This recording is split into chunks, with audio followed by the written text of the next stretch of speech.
Hello guys. So, narito po ako para magbahagi sa inyo ng konting kaalaman para po to dun sa mga wala pong wifi na load lang ang ginagamit sa kanilang cellphone. So, kung gusto niyo pong makatipid sa inyong load, so sundan niyo lang po ang video ito. Pero bago po natin umpisahan guys, huwag niyo pong kalimutan na i-subscribe ng YouTube channel, like and comment para po maging update kayo sa susunod kong video. So guys, hindi ko na po patatagalin at ito. Tara guys at umpisahan natin.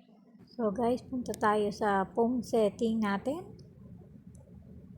Then, i-click natin ang notification status bar. So, guys, makikita niyo po dyan, ang mga sa manage all, makikita niyo po dyan na sa akin po ay iilan yung blue. So, kung sa inyo po ay naka-blue lahat, so, kailangan niyo pong i-close yung iba. Yung ititira nyo lang po, ang gagawin yung kulay blue ay yung mga importante lang po na araw-araw ay gagamitin ninyo.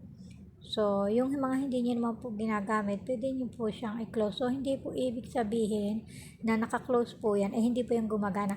Gumagana rin po yan. Kung sa kuwan lang po, ay hindi po sila mabilis kumain ng internet natin. Napakabagal po, pero gumagana po sila.